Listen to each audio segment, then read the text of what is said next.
정식 명칭은 락토바실러스 애시도필러스 YT1입니다. 우리 알콩달콩에서도 몇 번 소개가 됐었죠? 네. 우리 장 속에 있는 100조개의 균들 중 하나인 갱년기 유산균 YT1은요. 그 중에서도 갱년기 증상을 효과적으로 조절한다고 해서 이런 명칭이 붙었습니다. 국내 연구팀이 골다공증이 없는 건강한 쥐를 살펴보니까 네. 공통적으로 어떤 특정한 유산균이 많다는 사실을 발견을 했는데 그게 바로 YT1 균이었다고 합니다. 또 연구팀은 YT1 균이 다른 갱년기 증상에도 도움을 주는지 더 자세하게 분석을 해봤더니 그 결과 갱년기 여성의 통증 민감도, 우울증, 또 체지방 및 골 손실 개선에 도움이 된다라는 사실을 연구를 통해 밝혔다고 합니다. 덕분에 갱년기 유산균 YT1은 식약처에서도 갱년기 여성 건강 기능성과 장 건강에 도움을 줄 수 있음을 동시에 공식 인정받고 있고요. 또 지난 2022년에는 대통령상까지 수상하면서 갱년기 치료의 대안으로 떠오르고 있습니다.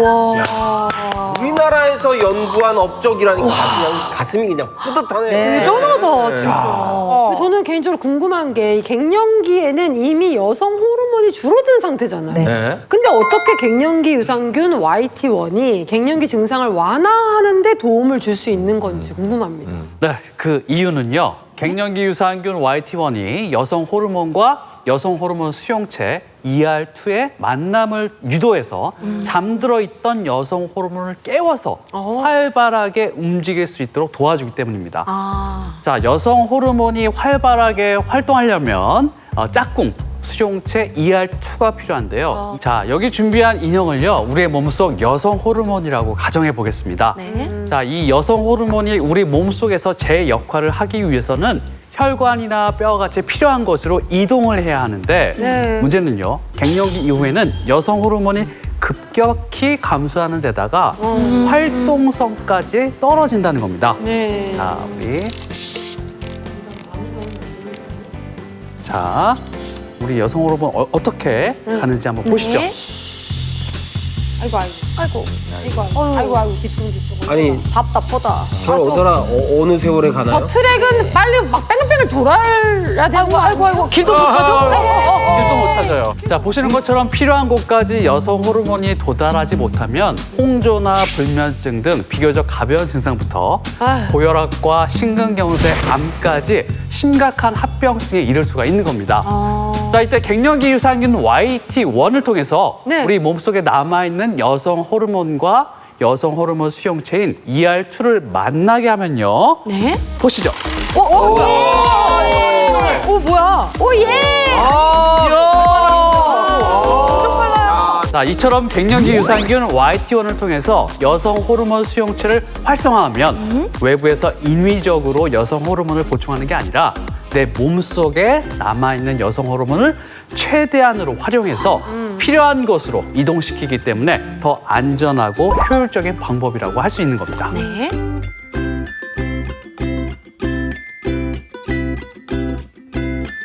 자, 그럼 여성 호르몬이 급격히 감소한 갱년기 여성이라도 이렇게 여성 호르몬이 막 활발하게 움직이면 갱년기 증상을 완화하는 데 도움이 되겠네요. 네, 그렇죠. 실제로 12주간 갱년기 여성을 대상으로 갱년기 유산균 YT1 섭취에 따른 갱년기 증상 변화를 살펴본 연구가 있는데요. 일명 갱년기 지수 자가 체크법이라 불리는 쿠퍼만 지수입니다. 자, 이 쿠퍼만 지수를 통해서 홍조, 발한, 신경과민, 우울증, 피로, 또 근골격계 통증, 두통, 심장 두근거림 등 총 11가지 항목의 질 건조도까지 추가해서 비교한 결과 갱년기 유산균 YT1을 섭취한 여성은 안면 홍조 증상은 8점에서 2점 가깝게 떨어졌고요. 손발 저림은 약 4점에서 1점, 또 불면증은 4점에서 1점대로 수치가 감소하는 등 12가지 갱년기 증상이 모두 개선된 것으로 나타났습니다. 총점 역시도 32.75점에서 11.25점으로 21.5점이나 개선돼서 심각했던 갱년기 증상이 아주 경미한 상태로 완화된 것을 확인할 수 있었다고 합니다. 갱년기 유산균 YT1을 꾸준히 챙기게 되면 신체적인 증상뿐만 아니라 심리적인 부분까지 도움을 받아 중년 여성들의 삶의 질, 개선에도 도움이 될 수 있거든요. 실제로 쿠퍼만 지수를 좀 더 세분화해서 총 29가지 항목을 평가하는 맹코이 지수에서도 갱년기 유산균 YT1을 섭취했을 때 신체적, 심리적인 증상과 더불어 혈관 운동 상태, 성적 상태 등 모든 항목이 유의미하게 개선된 것을 확인한 바 있는데요. 이 밖에도 완경을 유도한 동물을 대상으로 12주 동안 갱년기 유산균 YT1을 투여한 결과 중년 여성들의 가장 큰 고민 중에 하나죠. 골밀도가 개선되고 동시에 통증에 대한 민감도까지 줄어든 것을 확인한 연구가 있습니다. 만성 갱년기에서 벗어나기 위해서는 갱년기를 바로 아는 것만큼 중요한 게 없는데요. 알쏭달쏭 헷갈리는 갱년기에 대한 오해와 진실, 오늘도 찐남매와 함께 풀어보겠습니다. 네, 강성재 이상진의 찐남 끝장 토론.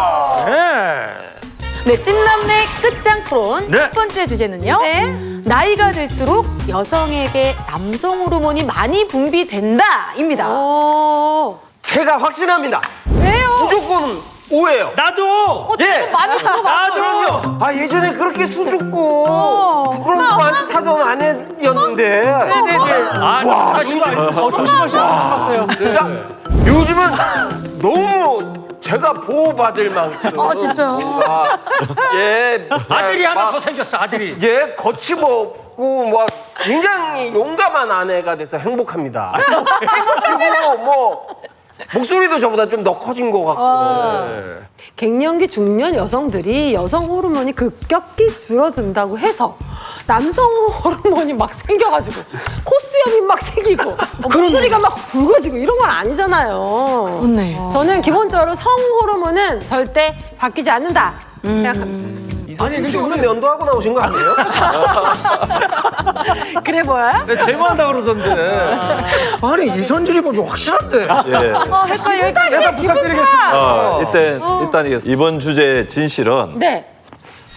X입니다. X입니다. 아니라고요? 진짜? 자, 우리가 이제 가지고 있는 오해가 흔히 여성들이 중년 이후가 되면 네. 남성 호르몬 분비가 많아져서 성격이 갈갈해지고 맞아요. 남성화가 된다는 얘기를 많이 그거 하는데 낭설이죠, 낭설. 이는 사실이 아닙니다. 아. 그래서 이제 실제로 여성의 몸속에는 남성 호르몬이 있긴 있어요. 약 10분의 1 수준으로 존재한다고 알려져 있습니다. 네. 근데 갱년기가 되면서 남성 호르몬이 늘어나는 것이 아니라 네. 여성 호르몬이 급속도로 감소하기 때문에 상대적으로 네. 여성 호르몬과 남성 호르몬의 비율에서 남성 호르몬의 비율이 높아지는 것일 뿐. 그리고 이거는 여성 호르몬의 감소 때문에 생기는 증상이죠. 그렇네요. 비율이 높아져서 그런 어떤 경향을 일부 내는 것은 맞는데 남성 호르몬이 막 남성 호르몬이 생기는 게 더 아니라. 많이 생기는 건 아니라는 겁니다. 그래서 여성분들을 더 우리가 아껴주고 이해해주고. 예, 여성 호르몬이 줄어들어서 그런 거니까 오히려 이제 아껴주고 그런 이해해주면 부분을 여성 아끼고 이해해줘야 호르몬이 된다는 거죠. 더 이렇게 열심히 살아날 수도 있고. 그렇지, 그렇지. 예. 그럼. 자, 찐남매 끝장 토론. 다음 주제는요. 네. 여성 호르몬 치료 때문에 유방암에 걸릴 수 있다. 나 이건 정확히 내가 이것도 들었어. 슬프다. 나 이거 정확하게 알아. 제가 듣기로는 이 갱년기를 치료할 때 네? 이 여성 호르몬 약을 오래 먹으면 유방암에 걸릴 위험이 높아진다라는 얘기는 너무 많이 들었습니다. 실제로 제 주변에서도 유방암 걱정 때문에 호르몬제를 안 먹고 그런 호르몬을 대체할 수 있는 콩이라든지 두부라든지 이런 음식들을 챙겨 먹으시는 분들도 많거든요. 네. 그래서 저는 이번 주제도 충분히 제가 생각했을 때 O입니다. 완경에 부족해진 걸 채우는 거니까 이게 뭐 과유불급도 아닐 테고요. 여성들의 유방암 발병률이 높긴 하지만 또 그렇다고 모든 여성이 다 유방암에 걸리는 건 아니잖아요. 그렇죠. 그러니까 이 주제는 제가 생각할 땐 잘못된 오해라고 생각합니다. 솔직히 저는 지금 정답을 정말 모르겠어요. 그러면 이 주제의 진실은 원장님께서 알려주세요. 네. 자, 진실은요. 네. 그죠? 오라고요? 역시. 그죠? 오라고요? 역시. 싫지만 어쩔 수 없이 우리는 이런 부작용이 있다 그러더라고요. 굉장히 실제로 여성 호르몬인 에스트로겐은요, 일부 유방암을 자라게 합니다. 연구에 따르면요, 에스트로겐과 프로게스테론의 복합 요법이 유방암 발생 위험을 1.25배 높이는 것으로 나타났고요. 특히 호르몬 대체 요법을 투여한 지 4에서 5년이 지난 후에는 뚜렷하게 유방암 발생이 높은 경향을 보였다고 합니다. 때문에 갱년기 이후 여성 호르몬이 떨어졌다고 해서 무분별하게 호르몬제를 복용해서는 안 되겠고요. 꼭 필요한 경우 전문의와 충분한 상담 후에 치료를 진행하고 자궁암과 유방암 등에 대한 검사도 정기적으로 받으셔야 합니다. 네. 그리고 조금 부연 설명 드리자면 네. 앞서 우리 선진 씨께서 말씀하신 것처럼 부족한 여성 호르몬을 콩이나 두부 같은 이런 식물성 에스트로겐으로 채우려는 분들이 계십니다. 네. 자, 그런데 사실 이 방법은 한계가 있습니다. 자, 흔히 콩과 석류에 풍부하다고 알려진 식물성 에스트로겐 이소플라본은 우리 몸속 에스트로겐과 유사한 작용을 할 뿐 이 완벽하게 같진 않습니다. 또 음식으로 섭취하는 만큼 흡수율도 높지 않고요.